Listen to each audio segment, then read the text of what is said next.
Con el miedo de perder el poder, la Iglesia Católica junto con los reinados crearon el más despiadable método para infundir miedo, dolor y un falso arrepentimiento, con el solo fin de poder prevalecer en el poder. Fueron capaces de eso. Y más. Hoy te contaré lo que en muchas escuelas no te enseñan. El pasado más negro en la historia de la Iglesia Católica.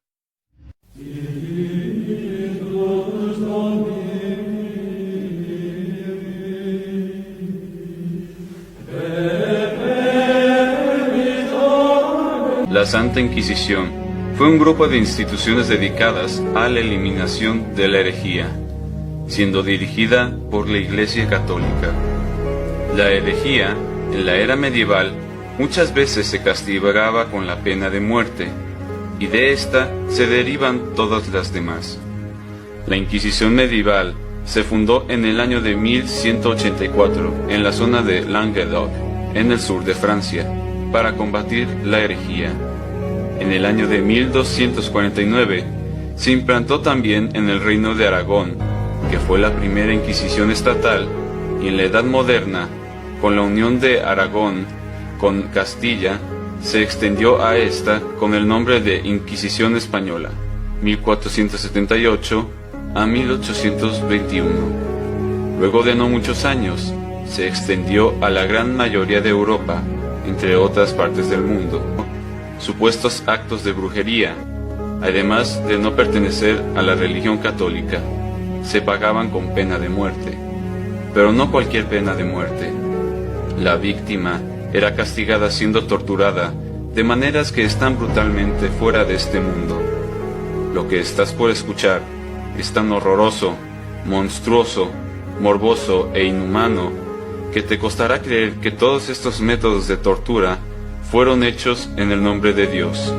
Y es más, que estos métodos no fueron creados por el mismísimo diablo, sino por seres humanos. Te presento un top de los 10 instrumentos de tortura más inhumanos de la Santa Inquisición. Número 10. La cigüeña. Consistía en someter al individuo a este aparato hecho de hierro que sujetaba al condenado por el cuello, manos y tobillos, que lo sometía a una posición incomodísima que provocaba calambres en los músculos rectales y abdominales, y a las pocas horas en todo el cuerpo. Número 9. La horquilla del hereje. Se colocaba un aro de metal en el cuello de la víctima con una barra cuyo extremo terminaba en 4 pinchos. Al apretarse el colgante, los pinchos se clavaban fuertemente en la barbilla, impidiendo así poder articular palabra alguna. Solía utilizarse la noche antes de la ejecución del individuo para aumentar su agonía. Número 8. El aplastacabezas. Instrumento de tortura destinado a reventar los huesos del cráneo. La barbilla de la víctima se colocaba en la barra inferior y el casquete era empujado hacia abajo por el tornillo. De esta forma, primero se destrozaban los alvéolos dentarios, después las mandíbulas y por último, el cerebro se escurría por la cavidad de los ojos y entre los fragmentos del cráneo. Número 7. El taburete sumergible. Era utilizado principalmente en mujeres acusadas por supuesta brujería. La silla era sumergida bajo el agua, quedando la persona inmovilizada bajo el agua sin poder respirar.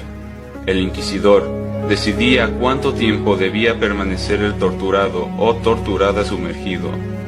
El proceso solía repetirse hasta que el torturado moría ahogado o confesaba, caso en el cual se ejecutaba al acusado ahorcándole o en la hoguera más tarde. Número 6. La hoguera. Método de tortura muy conocido que se utilizó casi en su totalidad para la quema de supuestas brujas.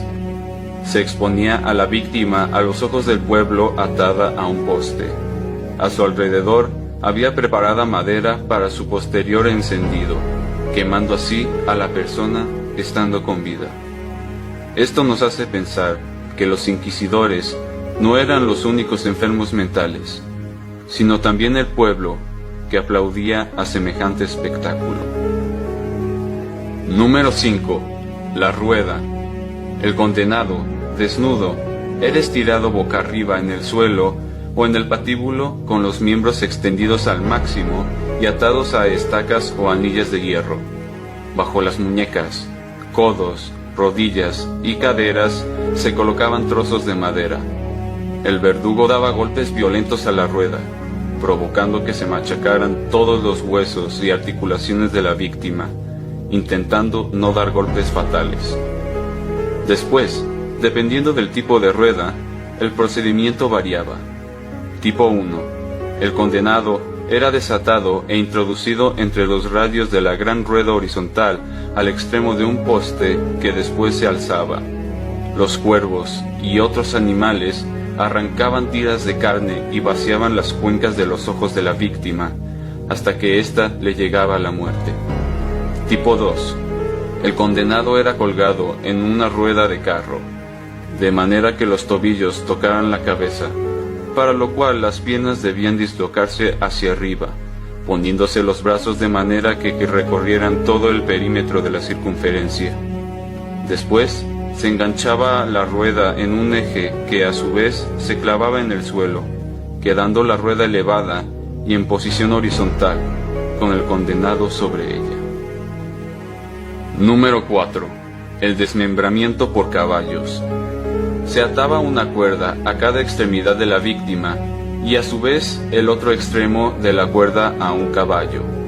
En un momento determinado, se les asustaba o golpeaban a los 4 caballos para que corrieran y a la vez tiraran con fuerza de la cuerda, arrancando literalmente las extremidades del torturado.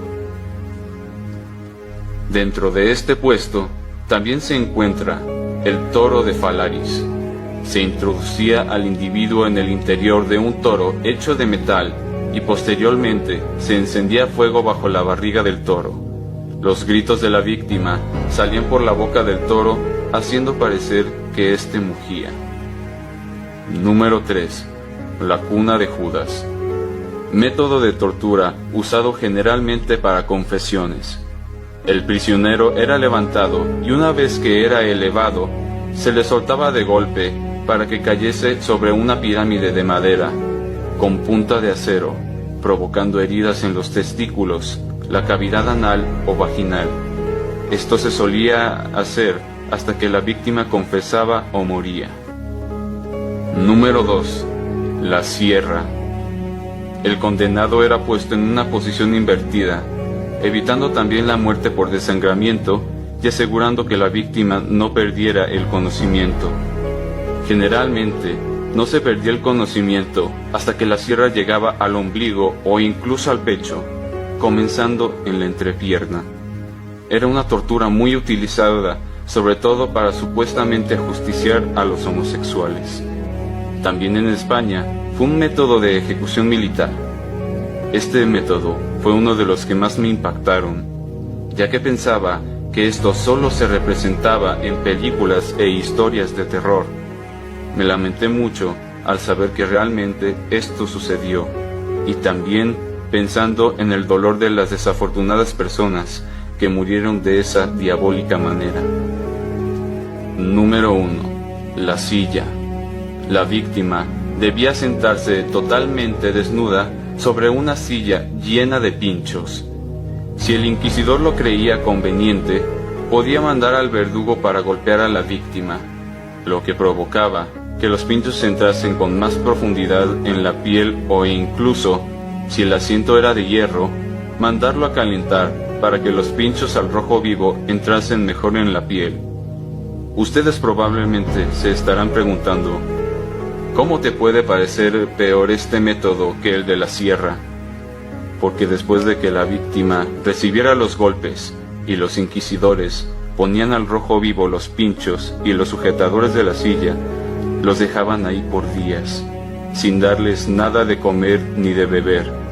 La víctima pasaba mucha hambre y sed, haciendo que éste hiciera movimientos de desesperación que cada vez se volvían más bruscos.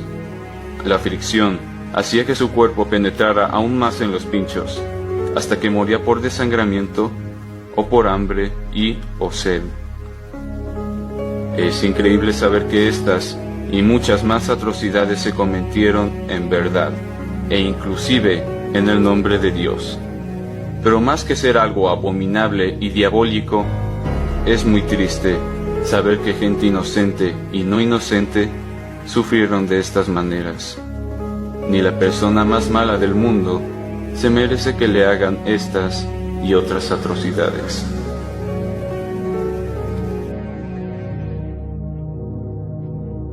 Y la Iglesia debería arrodillarse ante Dios e implorar perdón por los pecados pasados y presentes cometidos por sus hijos e hijas. Desde el año 1100, el Sacro Imperio Romano, que ocupa actualmente a los países más importantes de Europa, convertía al cristianismo como la única fe legal.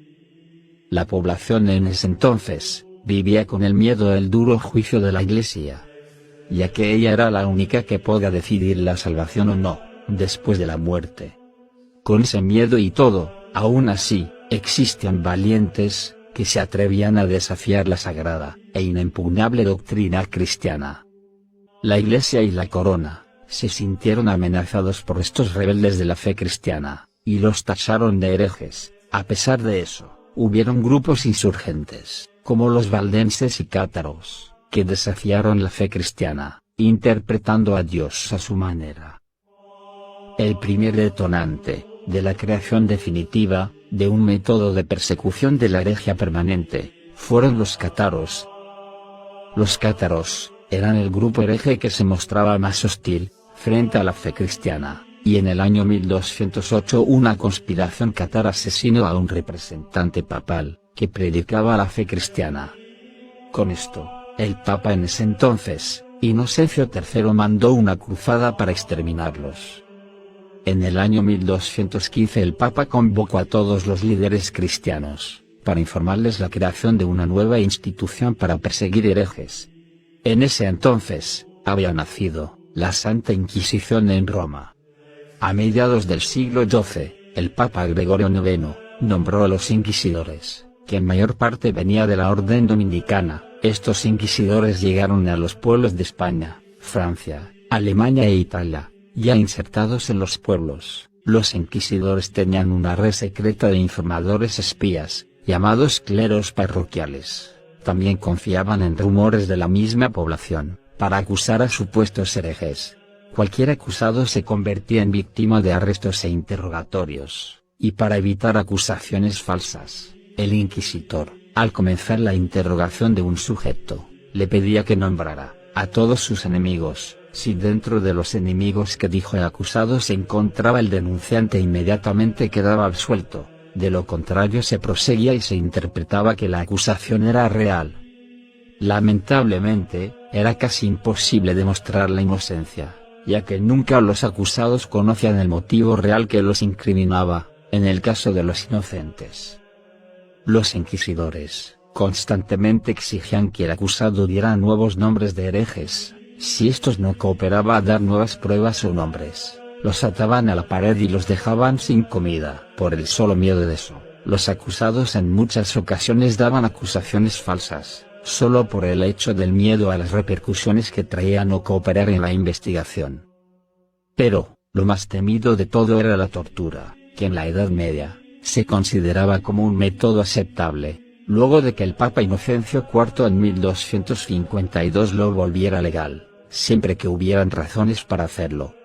Un método potente, para que el acusado dijera la verdad. Los métodos, con más resultados van desde la tortura con ratas, que consistía en encerrar una rata sobre el estómago de la víctima. A su vez se aplicaba calor, gas, o humo, para que la rata se desespere y cabe una salida por el estómago de la víctima. Otro método muy usado fue la garrucha, que consiste en atar los brazos por la espalda del acusado y subirlo mediante una polea hasta tocar casi el límite. Luego los soltaban fuertemente sin tocar el suelo, para que el impacto lo reciban los brazos del acusado. En muchas ocasiones esto provocaba grandes fracturas, Si el acusado no confesaba en la primera bajada, estos le agregaban peso extra para que el impacto sea aún más doloroso. Ya cuando eran declarados culpables, en el día del juicio final, eran sacrificados con distintos métodos como la terrible hoguera. No hay nada más desesperante que ver arder lentamente tu cuerpo. A veces se tardaban horas en que el cuerpo era completamente quemado, por lo que la agonía era tremenda. Sin lugar a dudas, la Inquisición española fue una de las más temidas. Esta surgió a raíz de que empezaron a llegar muchos judíos al país desde todas partes del mundo escapando. Sin embargo, en España convivían armónicamente judíos, cristianos y musulmanes, pero entre los años 1380 y 1390, una serie de problemas económicos provocaron una revuelta dentro de la población que terminó con una serie de asesinatos a judíos. La solución de esta revuelta fue obligar a todos los judíos a convertirse en cristianos, y los que no, eran expulsados. Muchos de ellos decidieron marcharse a Portugal, otros sin embargo a pesar de sus convicciones se convirtieron en cristianos. Luego, con el popular matrimonio de Isabel de Castilla y Fernando de Aragón, se unen los dos reinos más poderosos de España. Esto incitó a que los dominicos aconsejaran a Isabel, de que la actividad judía suponía una real amenaza para la corona, por lo que se le aconsejó instaurar la Santa Inquisición en la península ibérica.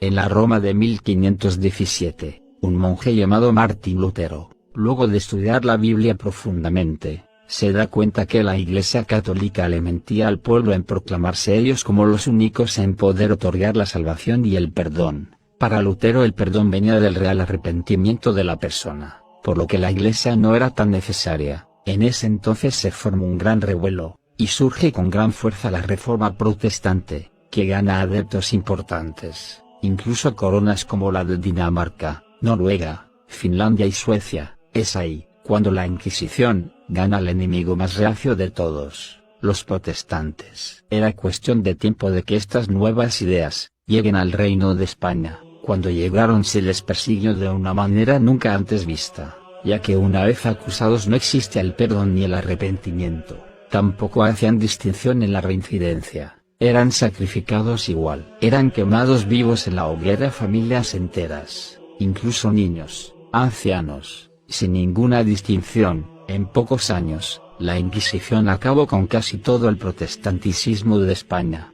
Es más, hasta el día de hoy existen muy pocos protestantes en España. Con más de 6 siglos, las Inquisiciones fueron hechas, supuestamente para mantener el orden y el status quo, dentro de un pueblo. Sin embargo provocaron todo lo contrario, revueltas, dolor y por sobre todo, mucho sufrimiento. Hoy en día están obsoletas, pero sin embargo, aún existen otros focos de fanatismo religioso, que infunden miedo y dolor, por creer tener la absoluta razón, y sin entregar el derecho a un libre pensar.